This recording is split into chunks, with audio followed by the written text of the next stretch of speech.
Now, from Wichita's most listened to sports radio, 97.5 and 1240 KFH. This is Sports Daily with Jacob Albracht and Tommy Castor.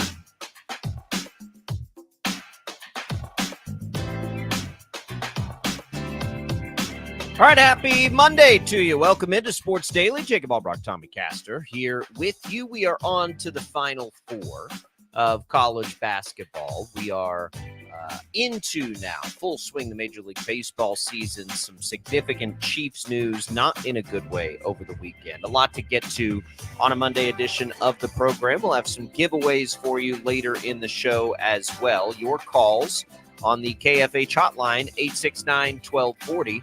are ready to roll. Jacob Albracht here. Tommy Castor alongside me. Jad Chambers producing, manning that hotline. Tommy, how are you? I'm good. Good weekend. Got a chance to watch some basketball, watch some baseball. Of course, it was Easter weekend, so we had all the Easter egg hunts and all of that going on this weekend. But it was good. Glad that the weekend is done though, and ready to get back into it. It was a great weekend. It was Easter weekend. My birthday actually fell onto the weekend on Saturday. It was a really good, how was your birthday? Family weekend. It was great. It was great. So we just got back from Hawaii for an anniversary trip. I'd gone on a guy's trip. I didn't have much planned, just to hang out. And it was on the Easter weekend, which everybody's super busy. But I mean, honestly, it was just right, man. Wife made breakfast. We went and did some Easter egg hunting. Went outside to a local place where you go outside, drank a few beers, threw the football around with my girls. It was good. It was really good. Came home and my wife made me my favorite birthday cake. It was awesome. There you go. What birthday is this? 57, 58? This would be, let the countdown officially begin is what this is, to 40. It is officially underway. And, I don't know what happens at 40 that's different than 39. Probably nothing. Can't act like a dummy in public or something. I don't know. Probably nothing will change, but yeah, let the countdown to begin. I think it means once you turn 40, you can automatically add getting up an additional time in the night to go to the bathroom. I think that happens when you turn 40. That's one other thing. Yeah, it's there's a lot to look forward to, but I think most of the things that people are worried about have already settled in here into my late 30s. But no, it was good. And then, of course, Easter Sunday is always great. And, kids are happy. We got good weather. That's the big thing, is you get good weather and you get a good weekend, especially for Easter, because, we looking back at, the Facebook memories, we've got snow on Easter in recent years. Now, it was earlier this year than normal. That's unusual. My birthday, I'm pretty sure has been on Easter before, but it's not unusual to be right in that same ballpark. But it was a great weekend. It was a great weekend for sports. You go from the Sweet 16 on to the Elite Eight. You get Major League Baseball underway. We are full-blown Major League Baseball now, which is a great time. You and I love that time of year.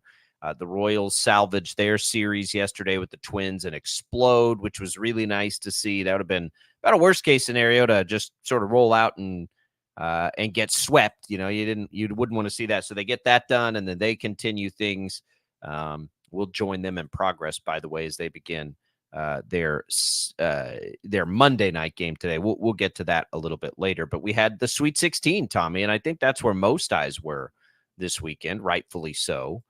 And it was a good Sweet 16. UConn continues to not be any fun to watch because they just keep crushing people. But other than that, we had some really good games.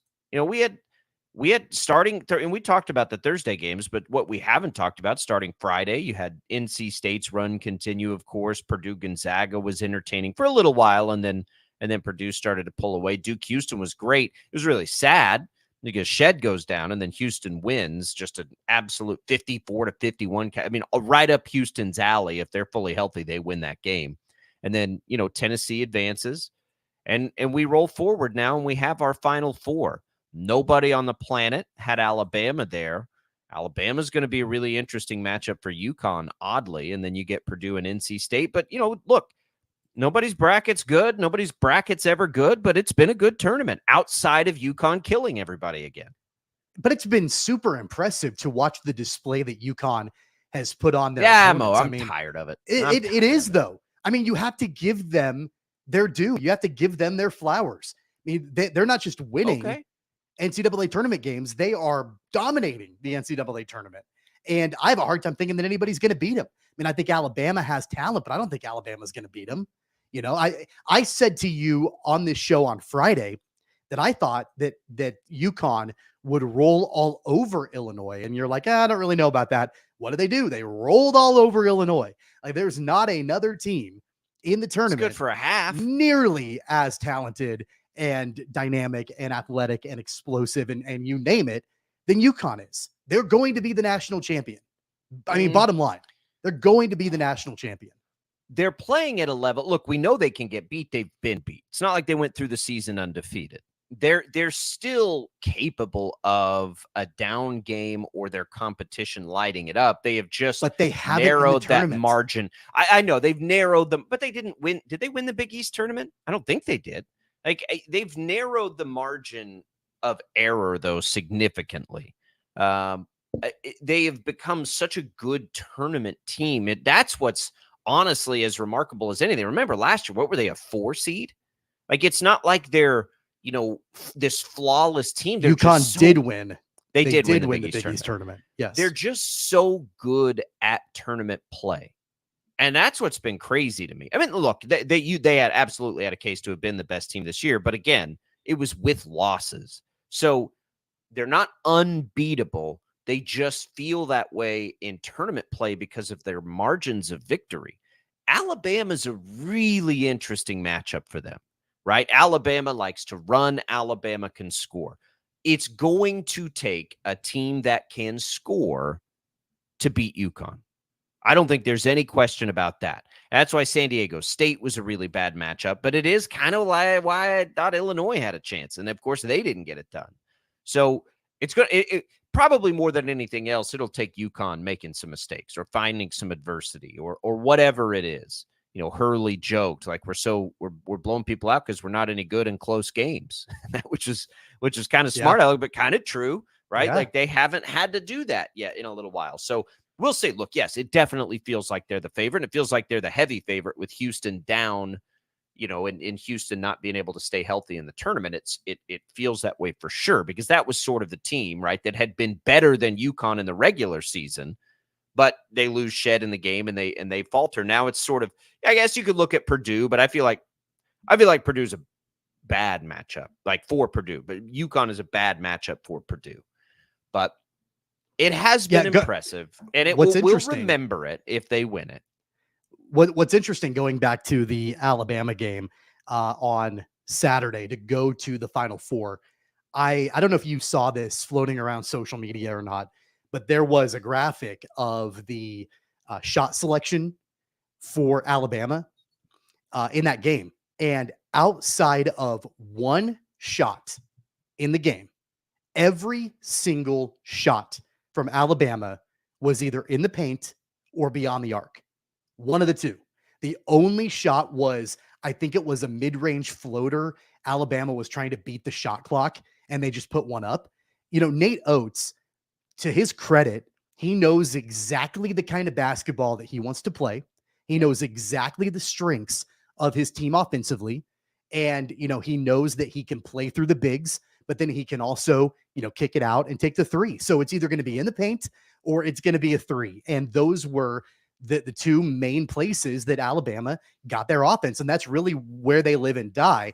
I don't exactly know yet how that matches up against UConn and what UConn does. But the one thing that Alabama does, and I do think UConn wins, but the one thing that Alabama can do to make it interesting is they play their game and they play it well, and they don't veer from it. They don't get away from it. And so, if UConn can force them into having to make adjustments offensively, it should be a fairly, I don't want to say easy game for UConn, but they should be able to find their way back to the national championship. If Alabama can execute in the way that they like, doing it, then it might be a closer game. Alabama just wants to hit a bunch of threes. I mean, let's be real. Like that's going to be that's going to be that sort of formula that UConn falls to, is what we see in the tournament sometimes. And that's a team comes out and just is white hot and hits a ton of threes, and there's nothing you can do about it. that's what it's going to take. It is pretty special to see what UConn has done over the last 13 months, starting with last year's tournament, right? When they did this, and they've carried that through now to 2 term. We just don't see that anymore on the men's side at all. And so it's almost like it's hard to sort of remember, like, when was the last time we saw a team just smoke people like this? I don't even remember. Yeah, I don't I mean, remember I if think any you of have to those go back. like, did any of those great Florida teams that went back to back, were their margins I don't this think high? so. I don't think they were either. I think you have to go back to maybe mid-90s Kentucky, like the Rick Pitino Kentuckies. Maybe. Yeah. I don't know exactly. I mean, I'll tell you this. 96. I don't like it. I like the and maybe that makes it better. Maybe that makes me want to see them lose more. But I do hate flipping around and just seeing their margin grow. It makes me not watch their games, is what it makes me do. I'll watch one of the other ones that's closer. Now in the Final Four, you don't really have that option, right? You're locked in. And just by the way, an early look at it, UConn is an 11.5-point favorite again against Alabama. I don't know how in the world you don't just keep taking UConn to cover. And I haven't even done that yet because I'm so stubborn. And then Purdue is a 8.5-point favorite over NC State. I don't know how in the world you lay 8.5 if you've watched NC State. I mean, who is not just salivate? If you're a basketball fan, Burns Edey, come on. Like, give me that all day long. I saw somebody just sent me something right before we came on the air of Burns, and I'm pretty sure this was real. I haven't had time to like see if it was him or if it was a joke, but it was like, I watched Hakeem Olajuwon growing up.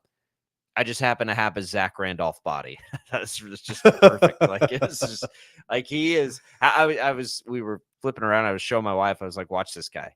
Like, and it was just one of his absurd, like, acrobatic plays as I was like, this guy is the best. Like, he is just the best.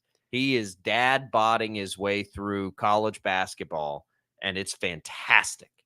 How remarkable is the NC State run? I mean, you go back to the ACC tournament, and they are a missed 3-pointer at the end of regulation away from not even probably getting into the NCAA tournament, and their coach being fired. They win the ACC tournament. They go on this run. All of a sudden, they're at the Final Four. You've got DJ Burns and Zach Edey matched up, which is going to be incredible. I hope. I have no expectation this will happen, but I hope that the referees will leave them alone and let them play in this game. I hope they do, because I don't want to be robbed of the DJ Burns Zach Edey matchup. And I don't want it on either side. I want to see both of these guys be able to battle their way through for a chance to go to the national championship. I want it to be well officiated, though, because a part of the battle will be to see if either one of those guys can goad the other one into foul trouble. Zach Edey barely gets touched, and they call foul. And I get it. And part of it, I mean, it's so difficult to be a referee, and I hate defending referees, but I'm going to do it. It's difficult anyway to be a referee. It's got to be that much more difficult to referee Zach Edey just because he's so large, and you barely, touch him, and it looks like a lot of contact. So it's a difficult thing. I just hope that it doesn't end up ruining this matchup. Well, I mean, and if the foul's a foul, call the foul, because I do think that's a part of it. Like, can they get him defended without foul? Now, I don't want a quick whistle. Nobody ever wants a quick whistle, right? But that game's going to be great. Let's get in a phone call before we hit our first break. Anthony wants to chime in on the NCAA tournament. On to the Final Four now. Anthony, welcome into Sports Daily. How are you? Oh, I'm doing all right. Just getting ready to pull up at home from a long night of work. But and I'm also looking forward to April the 5th when I'll be joining you guys.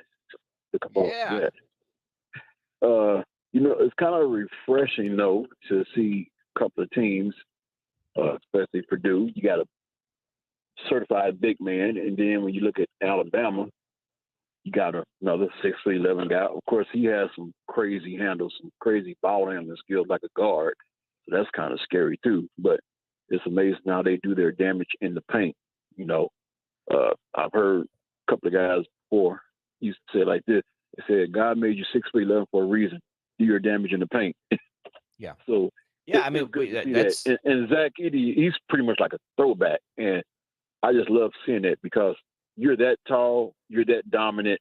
You should be just dominating the paint. I'm not saying be Shaquille O'Neal, but at the same time, when the ball is in the paint, that's what you do. And it's refreshing to see that instead of seeing 35 3-pointers going up. So I just wanted to point that out. And, you talking about that 8.5 points that who is it has over North Carolina State? Purdue. Yeah. The way this North Carolina State, it's almost like 1983 all over again. well, sure it is. I mean, that's the easy comp. And- That's Jim and- Valvano. I mean, that's Right. that's what And we're all thinking it's about. like, it's like if they make it to the national championship game, which, you almost say Purdue was going to win, but you can't even say that with a guarantee. I say it's a pick 'em game because if they make it to the final, I'm scared for UConn. And the UConn story is great too because when you look at their dominant run from last year to this year, it's like seems like the power has shifted from the women's program now to the men's program. But even saying that, I believe their women's program is also in the Final Four too. So can we see another double championship, both men and women's UConn? I mean, there's a lot of stories unfolding. And of course, when you're looking at the tournament on both sides, we got part two, Angel Reese, Caitlin Clark. What can you say? The beauty of March Madness, men and women. So on that note, thanks for taking my call. We appreciate it. And, it is, we're going to have a chance on the NC State side, oddly enough, for that opportunity. And so you already have one chance to get the men's and women's combination, which is kind of cool. And then we'll see if the men get that opportunity. But to do it with the women, we don't even have to. The crazy thing, you don't even have to go back to 1983 though for NC State. UConn did this in 2010-11, that Kemba Walker year. They finished like 9th or 10th in the Big East that year. Yeah. I mean, they weren't, Yeah. and they barely got in, and then they get in as what did they get in as a 9, I think. And then there you go. And then they march all their way on. What were they, an 8? What was their seed day? It doesn't matter. It's irrelevant. Kemba Walker, that you remember that year though, where they made it through. I mean, it was a wild tournament run. That's what we're seeing out of NC State. I mean, we all kind of want to see NC State, UConn. Like you almost want that storybook, but only if NC State wins, right? Like it doesn't work if NC State doesn't win. And I do have to tip my cap to Matt Painter and Purdue. Sure. Because, I think that Matt Painter got the monkey off his back a little bit. I think he had this reputation of a coach that had really good teams, but always got upset in the tournament, could never really get all the way. Will they win a national championship? I'm not going to put money on Purdue. As much as I like Zach Edey, I'm not going to do that. I do think, though, that even them just reaching the Final Four tells you that, Matt Painter was finally able to get over the hump. Yeah, look, they were Farley Dickinson was them last year. Remember when Virginia lost that opening round game? What happened the next year? Yeah, they won the whole thing.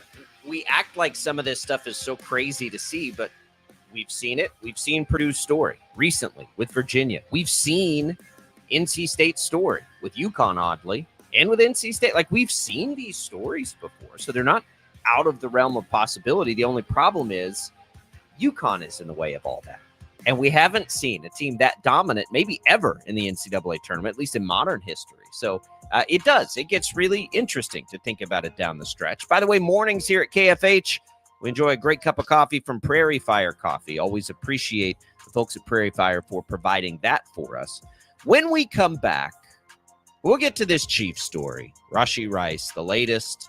Not good, Chiefs fans, not good at all. And boy, it could throw a wrench into the offseason. We're going to get into that. It's Albracht and Castor, Sports Daily, coming right back.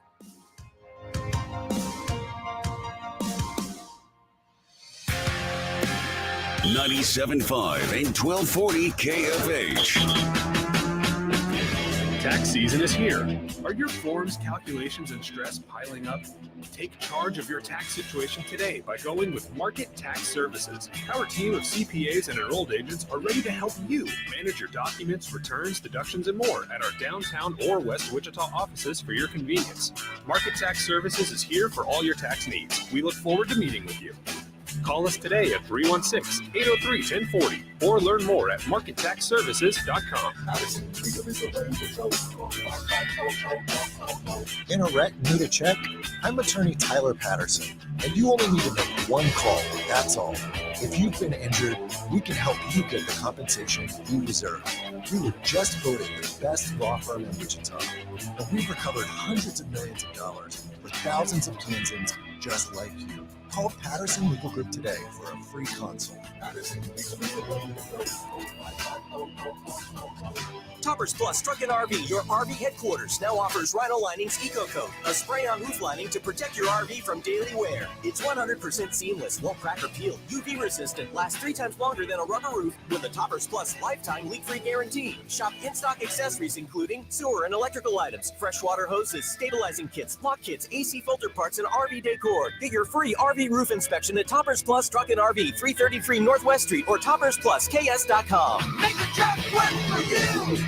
Hey everyone, it's Boomer Esiason here. Superchargers, headlights, and more. With over 122 million parts, eBay Motors has everything you need to maintain your vehicle and level it up to peak performance. And with eBay Guaranteed Fit, your part is guaranteed to fit your ride every time or your money back. Stay on your game, all with the parts you need at the prices you want. It's easy to bring home huge wins. Keep your ride or die alive at ebaymotors.com. Eligible items only. Exclusions apply. Hey, soccer fans! Wichita State Softball's campaign to defend last year's regular season championship is underway. Support the Shockers and head coach Christy Bredbenner at Wilkins Stadium this spring as they look to follow up their most successful season in program history with another historical run. Season tickets are sold out, but a limited number of single game tickets remain available for each game, starting at only $8. View the upcoming schedule and guarantee your seats at the games you want to see by purchasing your tickets at GoShockers.com/tickets or call 316-978-FANS. Baseball is back, basketball is heating up, and the NFL Draft is right around the corner. Listen to the latest on the teams you love with the free Odyssey app. The biggest sports radio stations in the country, providing unrivaled local coverage of their teams, all in one place. Exclusive interviews with players, coaches, and team executives, streaming live and always available on demand. Stay in the know with your favorite teams with Odyssey. AUTACY. Download the free Odyssey app today. Heard the catchphrase that's sweeping the nation? Jackson, Hugh, yeah. People are saying Jackson Hugh, yeah, to Jackson Hewitt because they love saving money on tax prep. Do you love saving money? Then switch to Jackson Hewitt today and pay less than last year. Thousands of people have already made the switch. Why haven't you? Stop waiting and start filing. You won't get a better deal or a better catchphrase. All together now. Jackson Hugh, yeah. Prior year payment required when filing. New clients only at participating locations through April 7th. Terms at jacksonhewitt.com. Planning for spring at Lowe's means big savings on outdoor power equipment. And Lowe's knows nothing feels better than free. Buy one select Ego string trimmer, leaf blower, or mower kit. Get one select 56-volt battery free. That's up to a $299 value. Power through spring with Ego, the #1 rated brand in cordless outdoor power. Because Lowe's knows home improvement. Valid through 4/3 while supplies last. Selection varies by location. For the ones who work hard to ensure their crew can always go the extra mile, and the ones who get in early, so everyone can go home on time, there's Grainger, offering professional-grade supplies backed by product experts, so you can quickly and easily find what you need. Plus,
All right, welcome back in, everybody. Sports Daily here on KFH. We were talking March Madness there. Don't forget, Westwood One March Madness games available all tournament long on the Odyssey app. Jacob Albracht, Tommy Castor here with you on this Monday edition. All right, Tommy, not fun story to deal with if you're a Chiefs fan or anything else. So there was a 6-vehicle car crash in Dallas on Saturday, and police are, as far as I know this morning, still searching for Chiefs wide receiver Rashee Rice. That's according to the Dallas Morning News. The report stating that a vehicle believed to be registered or leased to Rice was involved in an accident that led to a 6-car pileup. Somebody had to be taken to the hospital. There is video, it would appear, this morning of some people leaving the scene of the wreck itself. Rashee Rice is going to be in a lot of trouble here. Don't know if he was driving, but either way, somebody fled the scene. I don't know all the circumstances. Certainly nobody does. They're still looking for him. This could be a bad one. He could miss time on this one, especially if there's video, whatever it is. This is a pretty serious crime potentially for whoever's involved. I hate this. I mean, Rice is from the area. Who knows the circumstances? I don't know. Either way, like they're looking for somebody for racing, it sounds like. So people were hurt. This is not going to be good. This is not going to be good if Rashee Rice was indeed directly involved. And I don't know exactly how it will play out, but it won't be one that just is water under the bridge, I don't think. It's a bad look. I mean, any way you slice it, and we don't even know all the details yet. All we know is that they can't find him, or he's not turned himself in. They haven't located him. Josina Anderson from ESPN reported last night that she was made aware that Rice has retained counsel, which is probably a good thing in this situation. But he's retained counsel, but yet, they can't find him. And so that's an issue. Because I think about it this way. If he wasn't involved, then what's the harm of just making yourself available, to be able to go and clear your name? Maybe it's a car that was registered under your name, but you had nothing to do with it. And I've seen the pictures and I've seen the videos of the people leaving the scene. And I'm not good at like picking out people in a lineup. I couldn't point out whether or not Rashee Rice was in the mix of those people leaving the scene. Maybe there were other people that were able to see that. I certainly couldn't. So I don't know. But if he wasn't there, or if he wasn't a part of it, then why not just make yourself available? And the fact that we're coming up on 48 hours. This happened on Saturday afternoon in Dallas, and there still has not been any kind of movement on this. No statement, nothing of any kind of substance from Rashee Rice or the Chiefs. Tells me that, this is a potentially pretty serious situation for Rashee Rice. I think mostly if he's involved in some way, it mostly depends on if he was driving or not. Sounds like it was his car. The point is, was he driving that car, which was allegedly racing and caused a wreck that sent somebody to the hospital? So we'll find that part out. What are you doing racing, by the way, in the middle of the day in Dallas on a freeway? Like, what's anybody ever doing? Racing is not a good idea regardless, but I've driven on that exact highway. I don't know if you have, but I've been on 75 in Dallas before. We've got family that live in the northeast part of Dallas. And, I'm on that I've been on that highway several times before. It doesn't matter what time of day it is. It's usually pretty congested. So, what are you doing going 100? I saw the dash cam video. The Lamborghini and the Corvette were going so fast. What'd you think was going to happen? I mean, Tommy, what are people doing driving around with automatic weapons in their front seat, or drinking and driving, or making poor decisions in domestic situations? I don't know. I don't know why. I have no idea. Bad decision, though. And it's going to be very costly if he was the driver of that car. This is not a good one. Somebody went to the hospital. And thank God nobody was killed. Thank God there wasn't anything that was. I mean, think about the Henry Ruggs situation. Henry with Ruggs the Raiders was a couple racing. of years ago. He was racing. He was under the influence, I believe, and that was part of it. He's in prison now, right? Like, he's not ever going to play in the NFL ever again. And he had a tremendous amount of talent that he threw away in that situation. And that, I'm not trying to downplay what he did because it was terrible and a woman died and her dog died in that. And he was under the influence and terrible decisions. It was late at night. That doesn't change anything, but it was this was in the middle of the day. This was like at 5:00 in the afternoon on a Saturday in Dallas, which is known for ridiculous gridlock anyway.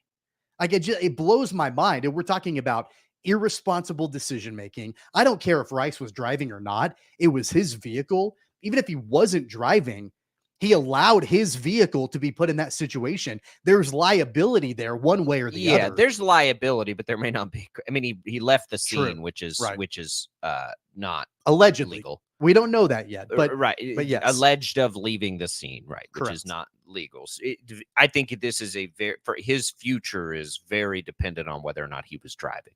Yeah.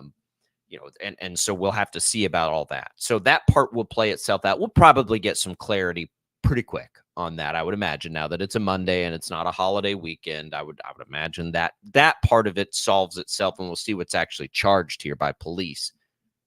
But now for the Chiefs, who are getting ready for a draft, who signed Hollywood Brown, who thought they were probably pretty good at that spot, are certainly not. We have seen a similar situation with a cloud hanging over the team's perceived number one receiver in the past, and they went out and they drafted McCole Hardman early when they thought Tyreek Hill might be in some trouble. I think this totally alters the plan. I think if you're in the Chiefs, if we're talking about just football here, and you don't know if Rice is going to be there, and look, if he was the driver and he's charged with some of this stuff, he's probably not going to be. I think you have to alter your strategy with the draft. I think you have to really rethink what you're doing. Are trades now on the table? Do you just draft another rookie? I don't know that they can afford to draft another rookie. I think you got to go look for a vet. This is altering. This is, and I don't want to downplay the situation. I just do want to look at it from a football perspective. But from a football perspective, this is potentially really, really bad for the Chiefs. Remember the Chiefs' offense last year before Rice really took off and became that possession guy they needed so badly. It's going to be tough on this roster if he's not ready to go. Remember, they have been willing to make those moves before. And you mentioned the McCole Hardman signing. I mean, it was unclear at the time how available Tyreek Hill would be with his own, situations. And they went out there and they got McCole Hardman. I'm kind of with you. I don't think drafting another rookie is going to be the answer in this situation. I do think that there is a place maybe mid-draft or late draft where you can take a flyer on a rookie and try to develop him. But I'm with you. I think you have to, if there is any kind of inclination that Rashee Rice is going to miss time with this, then I think you have to be willing to go out there and find a veteran. Keep in mind, they have cleared cap space with the L'Jarius Sneed trade now. There is more cap space cleared. Patrick Mahomes restructured his contract to do the same thing. There are a couple of names that are still out there. Odell Beckham is a name. I don't know how effective he would be. He's still a free agent. Michael Gallup is still a free agent. That's a name. You're familiar with him, obviously, as a Cowboys fan. That might not be a terrible fit. It's not what they need, though.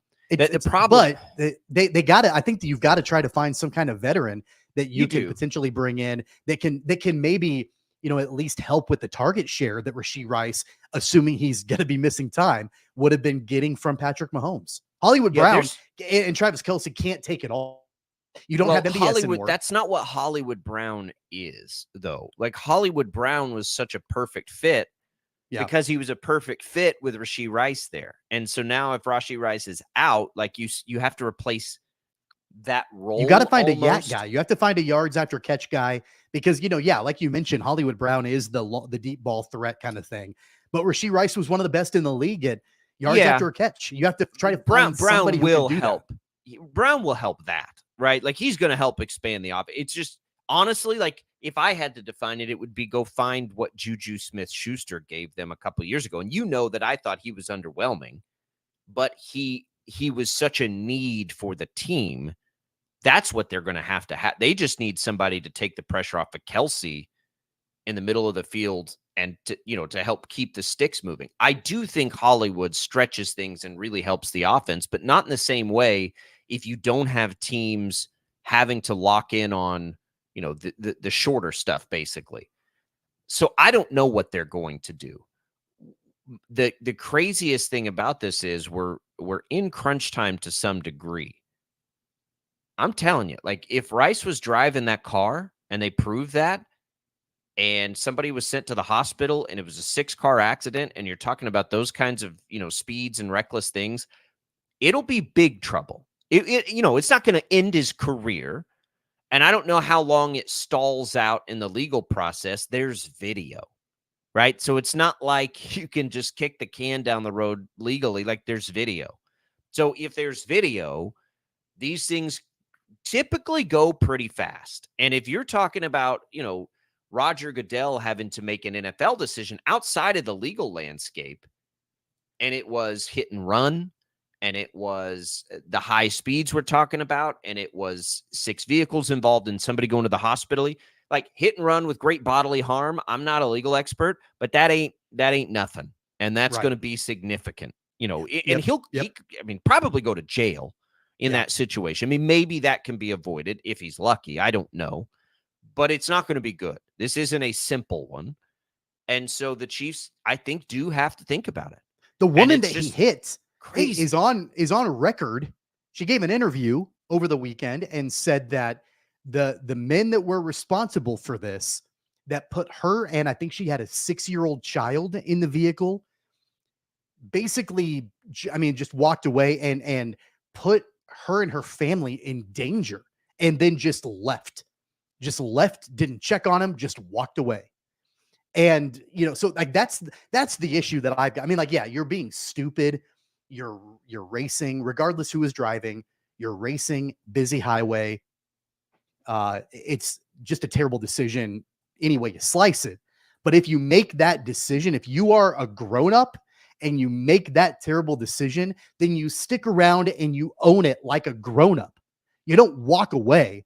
And there are photos and video of these men walking away, walking down the highway, walking away. Yeah, I need context. I need context on everything. I don't want to jump the gun.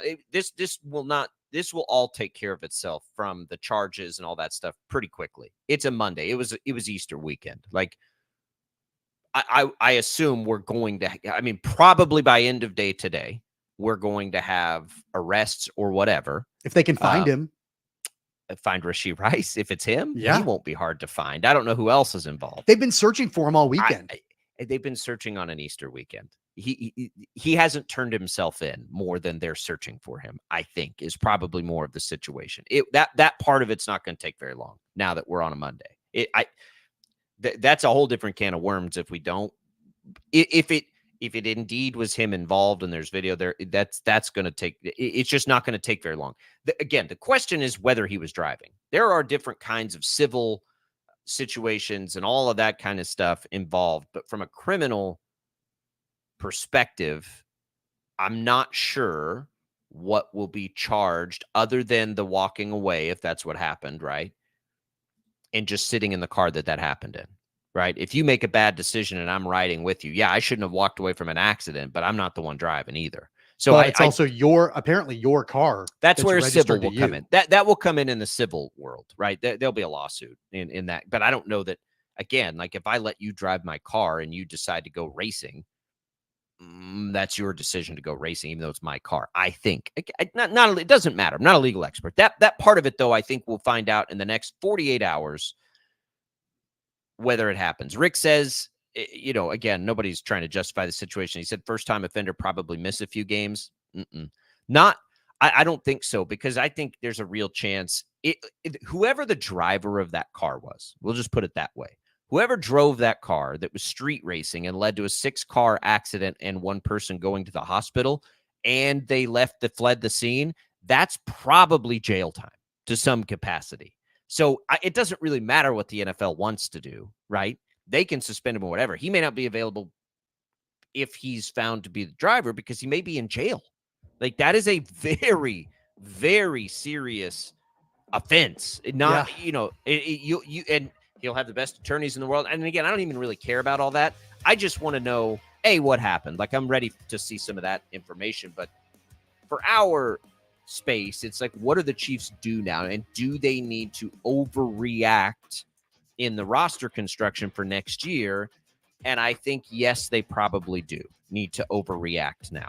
I know it's it's going to tie their hands a little bit. I know it's not the same thing, but I had a hard time not comparing this situation to when Andy Reid's son Britt left the Chiefs facility and had his car accident, driving under the influence, sending that little girl to the hospital, had traumatic brain injuries, all of that. He spent time in prison. He was under the influence and all of that. And there's nothing different to think that this is the situation here, but it's hard for me to not draw comparisons, at least a little bit from that situation. This is not the first time that the organization has dealt with something like this. The organization deals with this stuff all the time, which is just ridiculous. But reckless endangerment's reckless endangerment, whether you're driving way too fast, whether you're drinking, like same stratosphere. You change it a little bit. I mean, it slightly goes a different direction. You're dealing with vehicular homicide. You're dealing with the Henry Ruggs. I'm telling you, that's what I mean. This isn't a just somebody speeding at it. We've seen that too, driving too fast and cited for driving. No, people were hurt. Somebody went to the hospital. That's very different. All right, 869-1240. You can weigh in on the KFH hotline. We'll come back. We'll wrap up hour number one. We'll get into a little Major League Baseball talk in the second hour. Royals fans, how you feeling after the opening weekend? There are some really positive signs happening, even though they lost the series. We'll get into all of it as we make our way through Sports Daily on a Monday.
All right, welcome back in, everybody. Sports Daily here on a Monday. Great holiday weekend, great weather this weekend. Tommy, you've got the dad-son thing going for golf, right? You got to spend a little time at the golf course with your son. I'm so jealous of that. I did. It was awesome. We had a really good time. My toddler is he's almost 3, and I think I've mentioned it before. He is really, really into golf, and like to the point to where he wants to watch it on TV. I've got him some golf clubs. I don't push him. I'm not that kind of dad, but he is like he pushes me. He wants to go out there and play golf. Wants to go out there and have fun, and so he wanted to go out and play golf yesterday. We didn't have anything going on late in the afternoon, and we went out there and he was awesome. He rode with me in the cart. He had his little driver with him, had his little putter. We had a really good time. So you and I are both members at Crestview, and so you can just go out with your son at Crestview. And do you guys hit on the range? Do you take him out onto the course? We did both. Yeah, we spent some time on the range. We went out on the course. I think we got through 5 or 6 holes, and then we got the call. Time to come home for dinner. Kind of thing. And he didn't want to leave. He was upset that we had to leave. But yeah, no. The cool thing about a place like Crestview is the opportunity to we went out on the range, but then we just went out on the course. And played a few holes, and then we called it good. I had my girls last year out there, did some of the summer camps at Crestview with the other kids, and they both tried. I think I had their clubs too big, quite frankly, especially for our younger daughter. So it's a little tough, but they really liked it. And then there's like a little practice hole sometimes that we'll go play. But what I like to do is go out to, because there's the North course where they have like the Wichita Open, and then there's the South course, which is a little bit older, is go out there where sometimes it's a little less crowded and I feel a little less guilty. And the girls just like to run up and down the hills while I'm trying to play. But it's a good time. I'm jealous that he's into it. My kids want to be into it. They're probably not as into it like naturally. It might have to be a little forced early on. But there's camps and all that kind of stuff this summer that we're probably going to take another swing at out there. But it is golf season. We're coming up on the Masters. I know is a big deal for you. I like it. I love the Masters. I like to watch it and follow it. I am not one of the, watch all day golf on TV people, but I do love to have it on. My problem with the Masters is it runs into the beginning. I'm so fired up for baseball. And so I'm like, I could watch the Masters, or I could watch like the Rangers playing their 7th game of the year. I think I'm going to watch the Rangers play in their 7th game of the year. And then once we get to the end of the tournament, as it gets down to the nitty gritty, of course, I'll tune in like everybody else on a Sunday or whatever. But, it's that time. We're here. I love the Masters. Love watching the entire weekend. The challenge is, I love playing golf, probably, I don't know, maybe more than I like watching golf as much as I love the Masters. So. The hard thing is, if there's a tee time on a Saturday morning or a Sunday morning, it's going to happen on Masters weekend.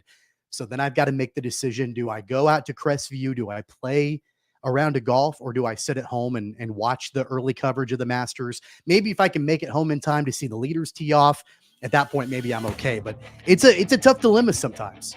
Yeah, some people do both. I'm not ready to play yet. Like I need good weather to get out there. So you and I will have to get out there and play. We will. Little windy right now. Like if I'm going to go out there and if I can navigate and find that time, I'm going to need it to be just like beautiful. But that's just me. Everybody else is out there all the time. All right. Let's talk baseball when we come back. We'll give away some HTO in the second hour. We'll get you caught up. It was busy. Shocker. Weekend on the diamond as well. We're going to talk a little Major League Baseball when we come back. What do we think of the Royals opening series there against the Twins? The Twins probably, very likely, the team to beat in that division. How did they fare? We'll get into all of that from a broad perspective and into the nitty gritty a little bit. It's all coming for you on Sports Daily, hour number 2, coming right up.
Now, from Wichita's most listened to sports radio, 97.5 and 1240 KFH. This is Sports Daily with Jacob Albracht and Tommy Castor.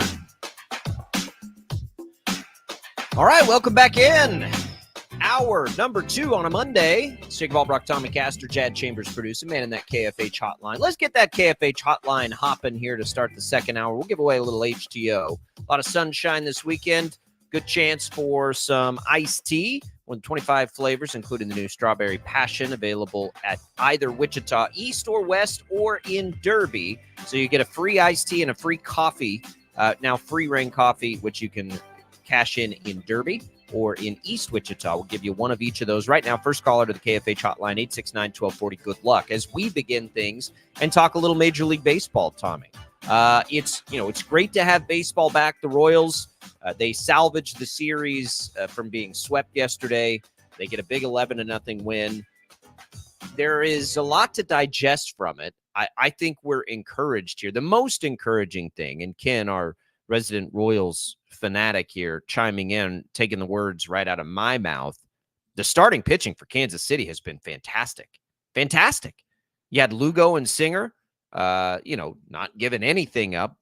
And you had Reagans give up a little bit, but looked as electric, I guess you could say, as he did. He walked too many guys, but they've had 3 starts now, and all 3 of them have been really good. Will Smith's not going to be the answer at the back of the bullpen. I'm going to just tell you right now, it might take him a few weeks. I watched a lot of Will Smith last year.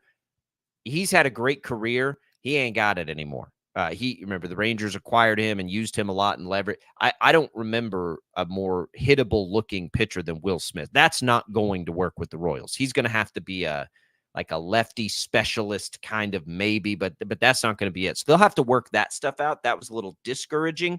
But the starting pitching, Tommy, if you could have said, what's the one thing you want to see out of the Royals early in the season, it would be that they have good starting pitching. And one, what are we, 20, 40, 60% of the way through one turn in the rotation? It looks good so far. Yeah, I'm not going to be a Will Smith apologist, but I do think that we're talking about one appearance from Will Smith, where he where it didn't work out. So, there could very well be more, but I'm not willing yet to throw the baby out with the bathwater. It ain't going to happen. He's not going to be the closer for this team. He's not going to be the closer, but I think that he can still be effective, in small doses in the right situations. Otherwise, I don't think that there's a place for him in the bullpen. I think that I'm willing to extend a little bit more grace. It was the first outing. It wasn't very good. But really, there were a couple of other relievers that didn't look particularly good on opening day either. So it's not just a Will Smith problem. That bullpen is going to take a little bit of time to gel together, I think, because it is basically brand new from the top down. The rotation, to your point, has been phenomenal. And I thought that Cole Reagans, he gave up a couple of earned runs, but I thought his stuff looked pretty good, pretty solid overall. And then you mentioned Lugo and you mentioned Singer. Both of them looked outstanding. And oh, by the way, they send Michael Wacha to the bump today. You've got another, you would think, quality starter that is, ready to go in today's game. It's been a long time. We've talked about it before. It's been a long time since the Royals, we felt at least fairly confident with several people in their rotation, not just maybe one guy. And right now they've at least got 4. Well, look, and let me go back to Smith for a minute, because Smith was a big part of the reason the Rangers won a World Series. I don't want you to misunderstand. I just am realistic with the way he looked down the stretch last year, and maybe a little time off can get his arm back in good shape and all of that. But it was rough late in the year last year, really rough watching him try to labor through outings. I don't mind the signing because he maybe can still be a specialist for you, but you got to go back. August is when it really started to unravel for him, about halfway through August, and then it just wasn't very good. He's had a great career, right? He's been good for a long time, and he's only 34, so maybe they can get something out of it. I'm afraid of what might be coming with Will Smith. So regardless, doesn't matter. It's second game of the season when he made his appearance. It's far more encouraging to me that they pitched the way that they did to start games. offensively, things are off to a fine start, right? Salvador They had to Perez have looks yesterday. good. They had to have Salvador yesterday. Perez looks like he's pretty good. Bobby Witt Jr. will be fine. Michael Garcia could change the entire offensive outlook for this team. And he was underrated last year. There's no question. Across baseball, he was an underrated player. And this happens in baseball, right? When guys aren't highly touted prospects, it takes the masses a second to catch up to them and say, okay, this might. So there's a real good chance he's very good.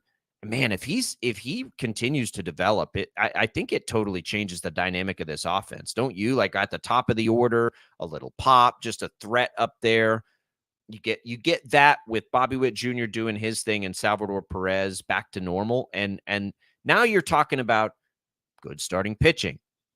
Probably an average at best lineup. I don't have high expectations for the offense, but if they can run a little bit, I mean, can they be average? I think that's a fair benchmark, but they might be able to be good in starting pitching time. That's what I mean. Like, I don't want to, like, of course they're going to be better in the rotation than they were a year ago.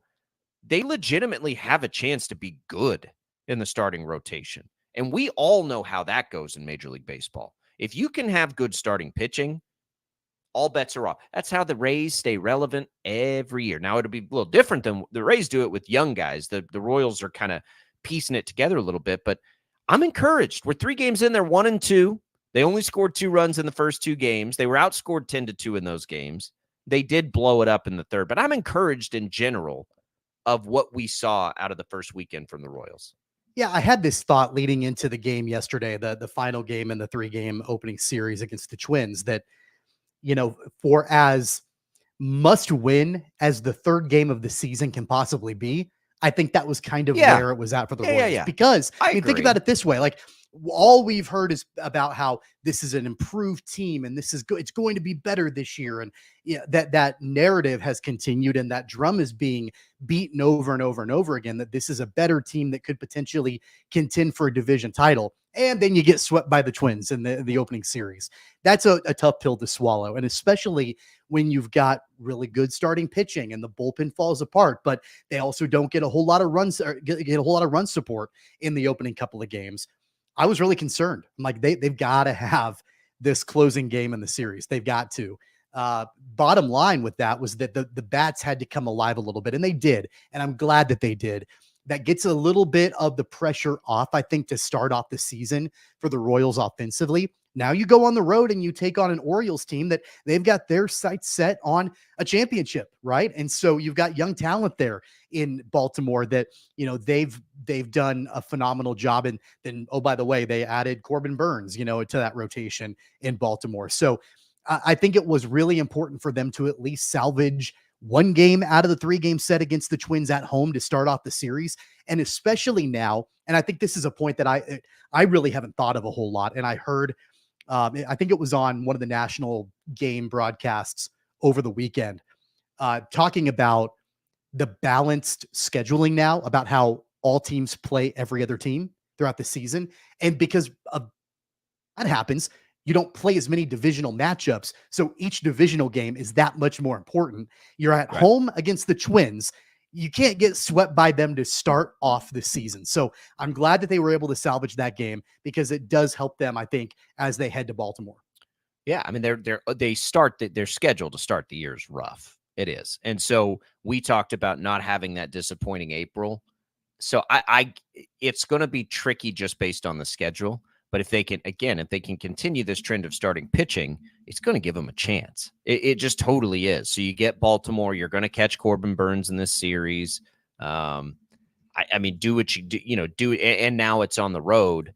But I don't know. I guess the balanced scheduling, because everybody has to play the balanced schedule, right? And the Royals, in my opinion, were never going to be in the mix for a wild card this year.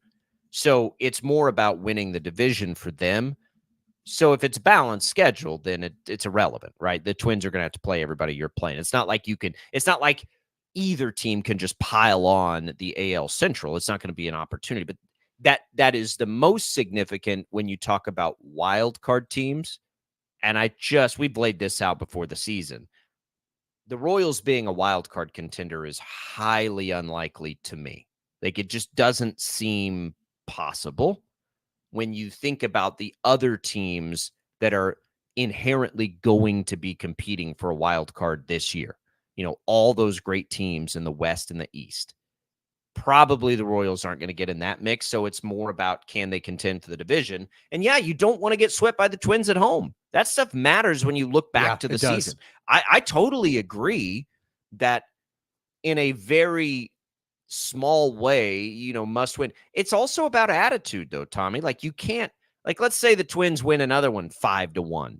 And now you're talking about getting outscored 15-3. Like, here we go again. No, I don't think that's the case at all. You had good starting pitching in 3 games.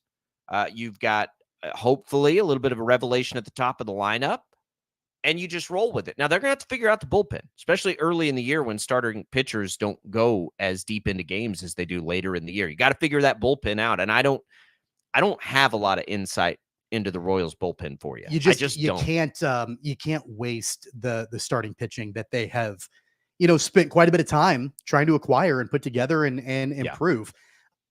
Will Smith, you're with Nick Anderson. He spent some time as a Brave for a couple of years. He's fine. He's not going to light you up. He's a big guy, so he throws hard. But I don't think that he's necessarily a difference maker in the bullpen. I think that's the issue is right now you go from top to bottom, you look at their bullpen. I'm not sure there really is a difference maker right now in the bullpen. I think that there are guys that used to be. Will Smith used to be a difference maker. I'm just not sure that exists. And bullpens need some time too. Bullpens are weird, right? Like, we can all guess at what a bullpen is going to be, but they're weird. The Astros, we thought when they brought in Hader, were just going to have this outstanding, unbelievable bullpen, and they have been terrible out of the gates right now. So, we just have to let that stuff play out. And there are bullpens you think that are going to be good that really aren't. There are bullpens that you don't know anything about and think are going to be bad that end up being pretty good. Bullpens are as volatile as anything in baseball. So we'll see. I don't know a lot about any of the pitchers back there. I know that I like the starting pitching they brought in. Maybe some of these young starters that never could develop become bullpen pieces. I mean, that's an option too, right? Talented players that were taken early in drafts and all of these things that need to we'll see on the bullpen. I'm far more concerned with the lineup and the starting pitching right now. Bullpens are frustrating. There may not be. I've said this forever. There's probably nothing more frustrating than a great team with a bad bullpen. That was the Rangers last year when they won the World Series. Their bullpen was terrible most of the year. And the Royals aren't going to be able to battle through like they did because they won't have that kind of offense. But boy, their starting pitching can get them there. You get that starting pitching stretched out a little bit. I mean, you got to find 3. You got to find 3 relievers you can count on with a lead, right? If you're the Royals, and I don't know if they have them or not. The stadium vote. One of our viewers. By the way, you can always watch us on Facebook, on YouTube, on Twitch. One of our viewers there pointed out that stadium vote is tomorrow. I have kept up with it less than I used to. Just because after they signed Bobby Witt Jr., I sort of assumed that this would be a done deal. They've enlisted all the Chiefs stars to, be mouthpieces for this stadium deal. I'll be very, very, very surprised if this doesn't just roll right through and continue the way it has been. And we see all these renovations and we see a new ballpark and we see all this stuff. Just always keep in the back of your mind. If it doesn't, and you're observing from down here in the state of Kansas, if the vote doesn't go through, the Chiefs may have to leave, and that's when this gets real interesting for us. I don't think that's going to happen anymore, but that has been a cloud over all of this for 2.5 years since we got sports betting. Yeah. Right? Remember when sports betting pushed through, it was right after the Chiefs were like, well, if we don't get a new stadium, we might have to go across the state line. It's like, whoa, come on over. We got sports betting now. But I don't think that's going to happen. I think the way this is playing out now, that they've been able to just continue what they've already been doing, that this is probably a past deal. I'm reminded of the scene in Austin Powers when Dr. Evil has the, look on his face, and he's like, come here. That's the state of Kansas, come here, Chiefs. Like, come on over to our side. It's going to be interesting to watch that vote tomorrow. I don't think that there's like legitimate big time danger of it not passing. Because as you mentioned, all the major players for the most part are on board. I saw that the Kansas City mayor, Quentin Lucas, is on board. He wasn't originally. I'm pretty sure that he was opposed to it at the very beginning. But he has, since come on board that. I don't know exactly. I haven't followed it in the last few days, but I don't exactly know where Frank White stands on it all now. I know he's been against it, for a long time, and kind of the one that has been the most negative about it. Yeah, he's still against it.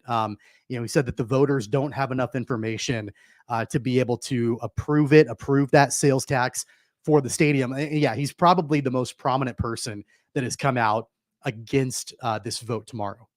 He is, and I don't think it's going to be enough now. I think the concessions were made enough to the point that it's all tethered to the Chiefs. I mean, the headliner has been the downtown ballpark, but the fact that they get to be tethered to the Chiefs, I mean, the area's not going to let the Chiefs potentially leave. They're just not. I don't think. We'll see what happens. The vote is tomorrow. It will be interesting. It's going to be a very fascinating time up there. As interesting, a vote probably for that crew up there as they've had in a while. So we'll just kind of keep our eye on it, because if it turns sideways on them, we'll just kind of come on over now. Come on over. We'll Apparently the latest drama with Frank White is that he sent a letter to both Clark Hunt and John Sherman asking them and their organizations to actually pay for the cost of the election. To have the election, we want you guys for the cost of it. That was a couple of days ago. Obviously that's not going to happen, but that was the latest.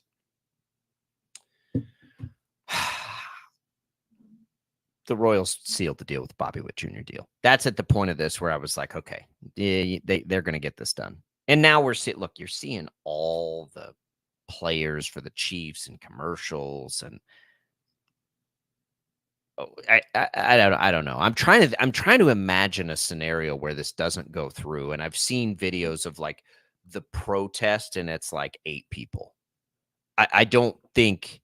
I think it's a very much a case of the dissenters have a bigger microphone, but there's certainly not more of them. And that I haven't ever had an indication from anybody up there that follows this stuff that the expectation is not a vote in favor of a new downtown ballpark in the Chiefs renovation, or a continuation of the sales tax that already exists up there. Make no mistake about it, though. If this was just the Royals, it would be that much more difficult for it to get passed. But as soon as you bring the Chiefs into it, as soon as you bring in their stars and, being in support of it and all of that, that does make it, a lot easier, I think, for this vote to pass. If it was, if there was only one team in the Kansas City Metro and it was baseball and it was the Royals and they didn't share a parking lot with the NFL team, it'd be a lot more difficult, I think, to pass a sales tax for a downtown ballpark. I think that, it may not have gotten this contentious, but you could be looking at the same situation, give or take a little bit, as Oakland with the Athletics. If it was just the Royals, if the Chiefs were not even in the picture, it'd be tight. It'd be a lot different. It'd be tight, but I still think they maybe would be close because of the commitment they made this offseason. But it would be tight. I just don't think it's going to be tight because of the threat of the Chiefs leaving, which they continue to throw out there, and they have the Chiefs brand backing them, so they're going to be fine. We'll keep an eye on that. It's probably something we'll talk about certainly Wednesday. I would imagine the turnout on that vote will be very high, so it's not like they're going to have it calculated quickly. So we'll check in on that Wednesday for sure as we make our way into a significant thing for the region. I don't want to downplay it. I think that it's a foregone conclusion, but I could totally be wrong. I'm obviously not connected up there to the scene and have the real indication. Okay, let's take a quick break. We'll come back. We can get back into March Madness. We can get back into some legacies, I suppose, being left here. You've got one of the game's all-time great players, honestly, and Zach Edey, 2-time player of the year. Great teams and what they're doing. Some high-powered coaches in this thing still. So A lot to get to with March Madness as we make our way into the Final Four. And really, it's sort of open. If you want to talk about anything else, we've touched on Rashee Rice. We can get more into that as well. What can the Chiefs do here? What's out there? We can look at it a little bit more from a football perspective. It's all on the table for us on Sports Daily on a Monday.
Welcome back, everybody. Sports Daily here on KFH. Thanks for listening in. Thanks for watching us on our video stream. Thanks for the comments there. Social media, you can chime in on that KFH hotline. Congratulations to Kent for winning our HTO giveaway. I want Zach Edey, Tommy, like when we talk about legacies for players, I think last year in the tournament really sort of derailed maybe, what people think about him, but he was unbelievable yesterday, unstoppable in a lot of ways yesterday. Where do you think he sits in the, I don't know, in the history of college basketball? Is he like an all-time great? Probably not, but I don't know that he does get enough love for what he's been to the game of college basketball the last few years. Maybe I'm wrong, but I mean, come on. I have 40 and 16 the other day. He's been the National Player of the Year twice now. He'll get it this year. I think he probably deserves more credit than he gets in his place for college basketball. And it's probably has more to do with the position that he plays than anything else. Like when you remember tournament runs, we remember guards, right? We remember great shooters. We remember like Marquise Noel. Zach Edey sort of bully balling and, just whatever you want to call what yesterday was, his way to 40 and 16. It's just not quite as flashy, and I think that has something to do with it. I also think their early exits have had something to do with it too. But he is, he's as good a big man as we've seen, at least in recent history. Yeah, I think that the knock that people have on him, and it's unfair, is that he's a big guy and, his size is the only thing he's got going for him. I don't know. I would challenge anybody to watch that game yesterday against Tennessee and the back and forth and the way that Edey put his team on his shoulders, kind of in the same way Dalton Knecht did for Tennessee. But, Knecht is a different kind of player and can do a lot of different things, great shooter and all of that. But Zach Edey just absolutely just steamrolls everybody. And it's not just his power. We've seen big men all the time that as soon as there's any kind of pressure on them, they just, they don't move particularly well. Their limbs don't really move the way that they're not just a so tournament large. built for them, it's hard to right? navigate. But Zach Edey is able to make it happen. I mean, it's kind of like, how when there's a big guy like a tight end, for example, in the NFL, that is a really good pass catcher. And people say, wow, like it's surprising that he catches passes the way that he does because he's so big. It's kind of the same way with Zach Edey. Like he's able to really hang on to the basketball, really do things at a high level outside of just what you would expect from a normal big man. And I think that because of the tosses year after year, that's been a huge knock, not only on Edey, but Purdue in general. And I'm glad. I don't have anything against Purdue at all. I'm glad that they finally got that monkey off their back and they made it to the Final Four. Me too. And I'd have liked to have seen Rick Barnes get there. I was probably rooting for Rick Barnes a little bit more, but all I keep thinking about, and this is a weird place to go, but all I keep thinking about with Edey is, man, I'd have loved to see him play Doak. When I'm trying to remember the big men that have just like really done that, and there have been a bunch of them, and there are versatile big men. I mean, Knecht in that game was fantastic. We're going to see one at Alabama. Like there are other not the stylistically though to Edey. So I mean, even Hunter Dickinson, who is really tall, plays a totally different game than Edey. But I'm glad he's there. I'm glad Painter's there too. I think that's a great storyline. There's a lot of, honestly, there's not a bad storyline left. Like they're all good storylines. You can make a great story. I thought for you any hated of the four UConn teams. I hate UConn, but that's what makes it a great story. You know what I mean? Like I hate them. I love to hate them. Like I'm tired of it. I want to see them lose their dominance. That makes for a great story though. If they can repeat the run, it's not been going on so long that it's like, okay, this is ridiculous.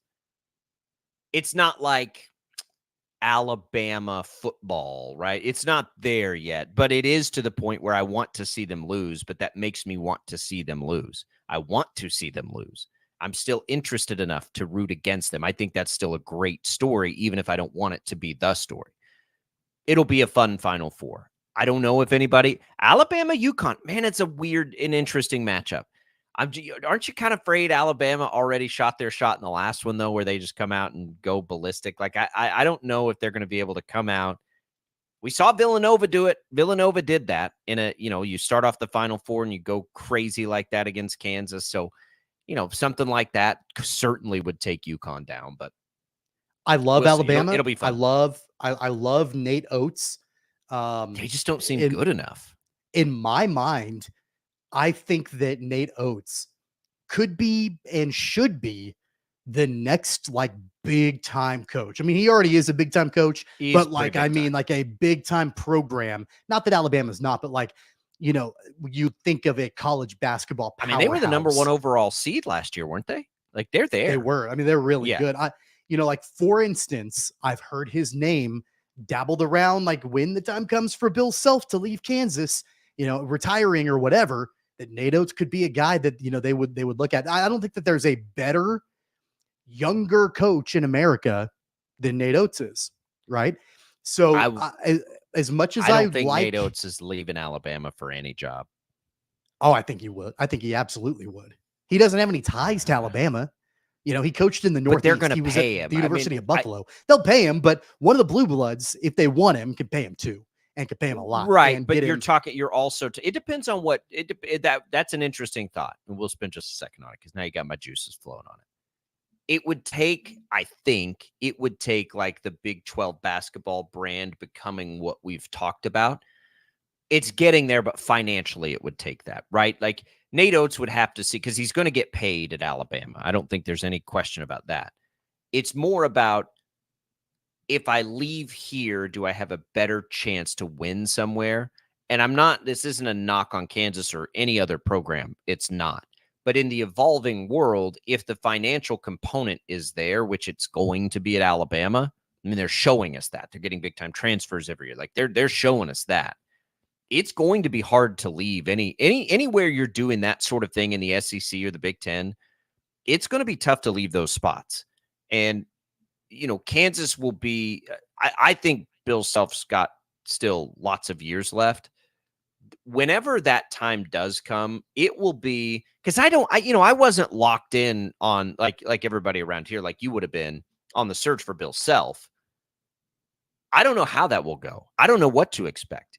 What I do know is look at all the big time blue blood programs and just think about the hires that they've made recently. Was Cal, it took Kentucky a minute to get to Cal. Indiana still hasn't found it. UCLA maybe found it. That was a great class. You got to do it again. North Carolina went internal and just went with one of their guys. So did Duke. So I don't know what the open market right now looks like for a blue blood anymore. Well, I don't think it's what it once was. So let's say that, after last season when Bill Self had his health issues, and I think at that point there was, some serious speculation that maybe he was going to hang it up. I don't think that there was a better option potentially out there than a guy like Nate Oates. No, I don't. I'm not saying he's a great option or not a great option. I'm saying because of his youth, because of his. Oh, I think you absolutely could. I think you absolutely. And I'm not just talking that as a Kansas guy. I'm talking if it doesn't work out with John Shire at Duke, I think Duke could absolutely get the guy, whoever they want. I think that Kentucky could probably get whoever they want. I think that's a large part of why these teams, North Carolina, if it doesn't work with Hubert Davis long-term, they could get who they want. I don't think it's that way anymore. I think it is, because the NIL budgets are going to be larger. And, Bill Self had a really good interview, and I think it was leading up to the national championship game a couple of years ago when they took on North Carolina and ultimately won. I believe he was talking to Seth Davis, and he talked about how a program like Kansas and a program like North Carolina, when you go there, you're reloading every year. It's not like you've got times where things are down for a couple of years, like actually down. You might not make it all the way in the tournament, but you are consistently there year in and year out. I think time will tell to see if other programs are like that. Like UConn. UConn is a perfect example of this. They won a national championship a year ago. They're on pace to win a championship this year, go back to back. Wasn't that long ago that UConn missed the tournament entirely. But they won a national championship with Kevin Ollie before that. But before Kevin Ollie got there were some lean years during Jim Calhoun, but he also won a national championship. So, like, there are these big-time roller coaster swings. At the Blue Bloods, it's really not that way. Even in the NIL world, it's pretty steady year in and year out. It is. Alabama averaged, it looks like, and this is what they reported. So I don't know what the actual number is. I also don't know how big their arena is. They were just over 11,000 fans a year. I guess what I would be fascinated to see the NIL budgets and compare Alabama's basketball NIL budget versus the Blue Bloods. I'll bet you it's not that far off. And I think it's going to come up. Now, is basketball as big a deal? Of course it's not. I'm just trying to think of it as a prospective coach. If you're finding the level of success at Alabama that Oates is finding now to the Final Four, last year's #1 overall seed, they're getting all, they're in the mix for all the best players every offseason anyway. I got to tell you, I don't know that the Blue Bloods are going to have the same advantages that they have. Now, Bill Self is a big reason Kansas has an advantage right now. There's no question about that. John Calipari is a reason that Kentucky hasn't. And Duke is, Duke's there with Shire. So maybe that's the good example. And maybe they were going to go internal anyway. So, but the question is, like, okay, so you mentioned Alabama and you mentioned like how good that consistently they've been. Who was the coach before Nate Oates? Do you know that? I don't remember. No. Avery Johnson. Avery Johnson was the coach of Alabama for a couple of years, was barely over 500. Anthony Grant was before that, barely over 500. Mark Gottfried had quite a bit of success for about 10 years, but like, it's not like it's been a pretty steady path for this Alabama program. There's no question. That's not what I'm saying. What I'm saying is if Oates has it working there, if they can, like, if it is not that hard for me to imagine, I could be way off on this, but I don't think that I am. It's not hard for me to imagine that Alabama can find the resources to be as competitive as any team in the country in the NIL space. Does that seem like a stretch? It doesn't seem like a stretch to me. I think that they can. I could be wrong because they have to put so much to football. Look, I'll be wrong on that if I am. I don't know. And I'm not saying he would or wouldn't leave for the job. I'm not saying Bill Self doesn't coach another 8 years. I have no idea about any of this stuff. It does have me wondering how attractive, how much more attractive are the Blue Bloods than whatever. I think they're probably at less of an advantage than they used to be. It may still be an advantage. And again, if the Big 12 does what it wants to do with basketball, it will be where everybody wants to coach. But they're not there yet. And right now, you've got these schools in the SEC and the Big 10 with such financial advantages that if they can just match dollars for coaches, then it's a different situation, right? If you're not going to be able to go for a financial incentive, then it has to be because you have a better chance to win, right? That's the only other reason you'd go, or you're an alumni or something. I just don't. It'd be easy if I'm Nate Oates and I'm happy, or any of these guys that are finding success at these programs. It'd be kind of easy for me to be like, "Now we can do it here. You guys are paying me." I mean, it's what Greg Marshall did in Wichita forever, right? He stayed. And there were a lot of reasons he stayed, but that was one of them. It's because he was happy don't you think like, okay, you use Greg Marshall as an example in an alternate timeline, alternate it's reality. A bad example, by the way. But let's say in an alternate reality where everything that happened didn't happen, and Coach, you don't think Greg Marshall would entertain Duke if that was open and available? The guys from the Carolina area.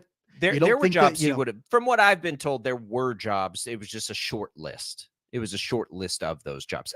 Let's use Mark Few as a better example. He was able to get it done at Wichita State. I guarantee you he would have entertained going to a Blue Blood. Well, sure. But would Mark Few have?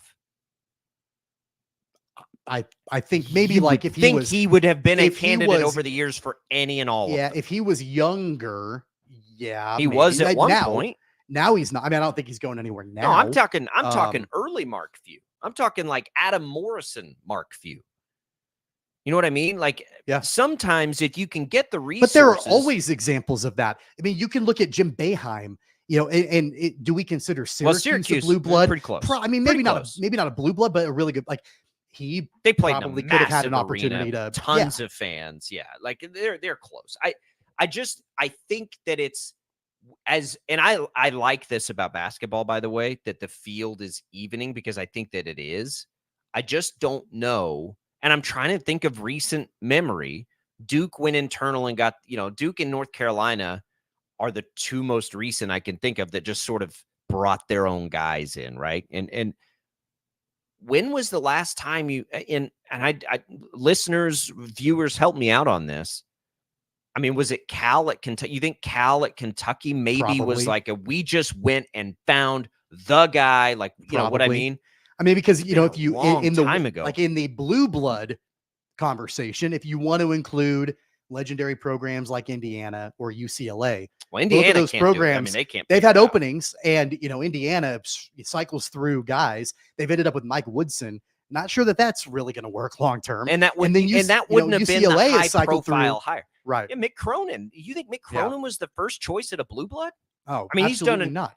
He's done a nice job. And again, they had a great class. They got to reload, but I'm telling you, like, I just don't know if it's rinse, wash, and repeat. Like, and it's not like Bill Self. I mean, Bill Self would have been the top guy. I think at the time. I do think at the time he would have been the top. I just am trying to rack my brain on these massive job openings of the real premier college basketball programs. And when you can say they just went and basically said, that's who we want, we're getting anybody we want. I don't think that's the case anymore. I don't. And so again, this is an exercise in just like a rabbit hole. I think Bill Self's got a long way to go, and I think he's going to thrive in this era, which will rejuvenate him, quite frankly. I mean, you see guys like Nate Oates. I guess if I had to put money on it, I'd say there's a better chance Oates just sort of stays at Alabama and builds them into a powerhouse. I mean, they were the number 1 overall seed last year, and they followed up with a Final Four performance. So they're getting great players. Like, I don't know what you'd leave, money aside, and we'll see. This is all reason, by the way, Brett Yormark needs to ramp up the Big 12 and make it hands down, no question, financially too, the most competitive league in the country. We'll come back. More Sports Daily. It's Albracht and Castor. Thanks for being with us on this Monday. Don't go away.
All right, welcome back, everybody. Sports Daily here on KFH. Jake Albracht, Tommy Castor. I backed into a really interesting conversation about blue bloods in the hiring process.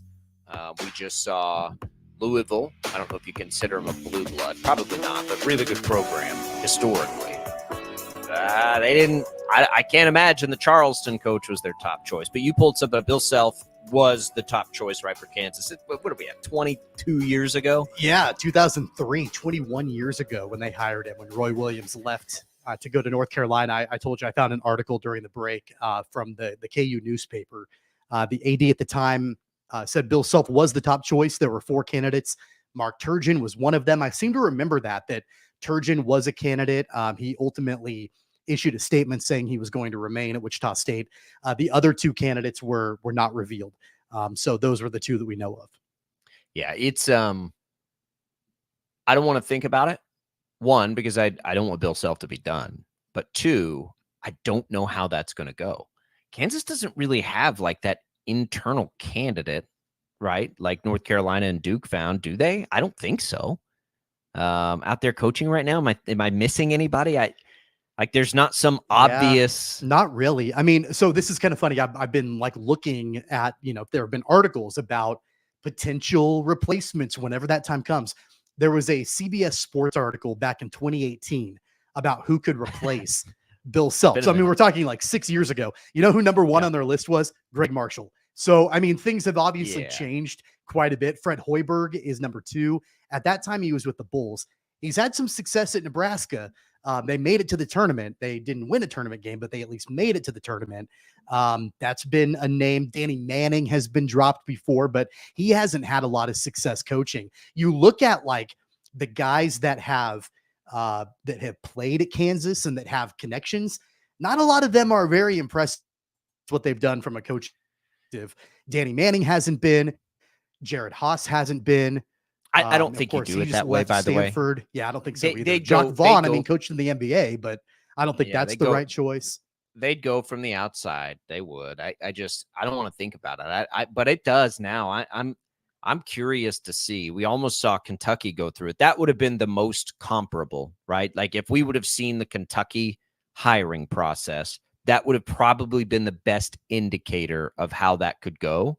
Because if you can make a case, I mean, if you're talking about, if I had to say, Tommy, fire from the hip, quick response, you can only get 4 blue blood, absolute top college basketball programs in the country. Who would they be? For me, it would be Kansas, Kentucky, Duke, and North Carolina. For sure. I mean, those are the 4. I mean, UConn's making a case for itself right now, but it's not in the right league or anything like that.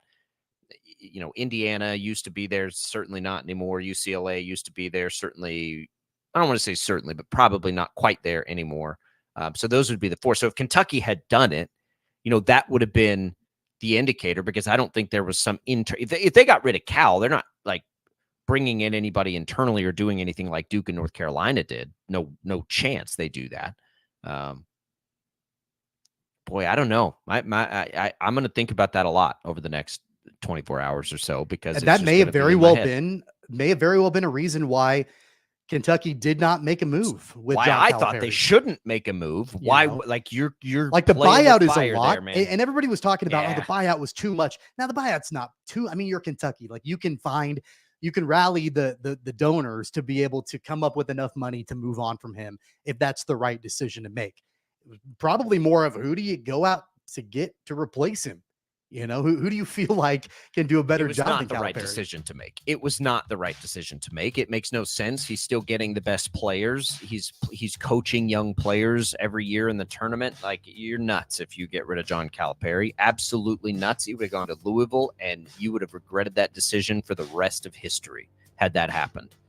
Such a bad idea. I'm glad they didn't do it. And I don't even like Kentucky. I have no love for Kentucky. But that would have been such a bad decision. We'll see. Both Self and Cal are no spring chickens. Maybe, at some point, they're not going to coach forever. 869-1240. We'll come back. We'll tell you what's on the network today as we wrap up Sports Daily on this Monday.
All right, everybody.